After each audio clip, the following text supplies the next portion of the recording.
He knew he would never love another living soul the way he loved this woman. She shook her head against his chest, and he carefully pulled her away, gutted by the sheen of tears in her brilliant brown eyes.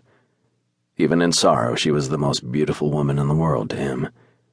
He couldn't remember his life before she entered it.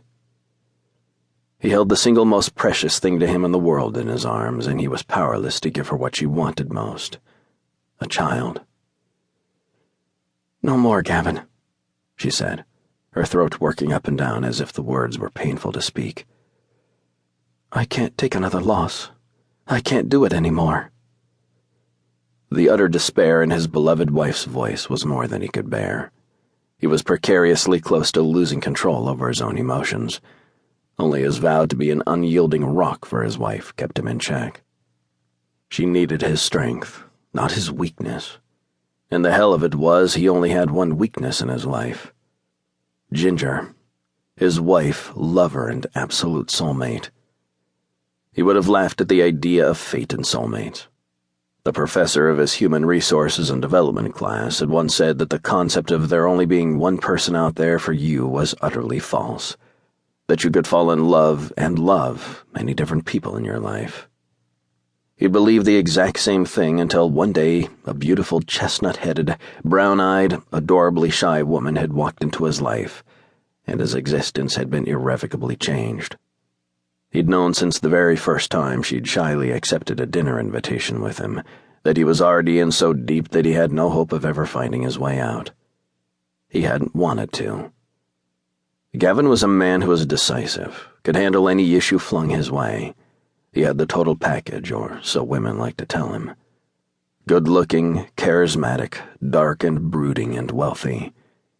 He was no naive fool. The last attribute was his most compelling one.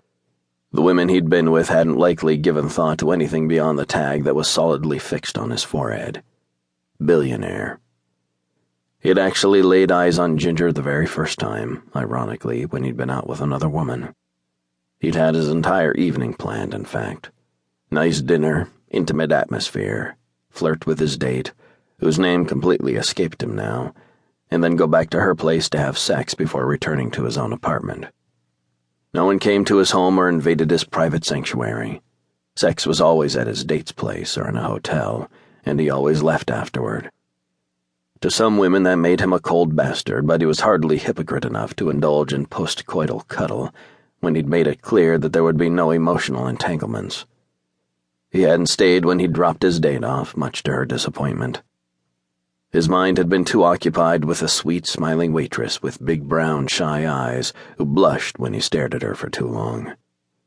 He wasn't normally so ill-mannered or lacking in social graces, but he'd been captivated by her from the moment he'd laid eyes on her, and so the next night he'd gone back to the restaurant. Alone. He'd made certain he was seated in her section of tables, and he'd proceeded to be the most demanding of customers, commanding her attention every few minutes for some trumped-up need. It had taken 3 agonizingly long weeks before he'd been able to talk her into going out with him to dinner.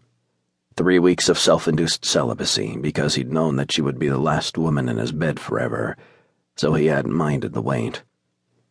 It had then taken him 6 more months of dating before he took things further than heated goodnight kisses and feeling the warmth of her soft body against his while he held her. It had been the best 6 months of his life. The night he'd finally taken her to bed and very gently made her his, he'd proposed and she'd cried all over him. It had taken him 3 more months of her practically living with him to talk her into accepting his marriage proposal, but once he'd gained her acceptance, his patience had fled. He'd hustled her in front of a judge at the very first opportunity, and had claimed her for all time. After a blissful year of having her entirely to himself, and he was extremely possessive and selfish of his time with her, she'd begun talking about having his child. He hadn't thought he could be happier than he was, but then he'd begun imagining sweet little girls who looked just like their mama, and he'd been determined to fill their home with 12 if that was what she wanted. And that was where they'd hit a brick wall. She'd gotten pregnant right away, to both their delight, only for her to miscarry a few short weeks later, and so had begun their nightmare of endless hope and then dismay. The final straw had come when she'd become pregnant again earlier this year.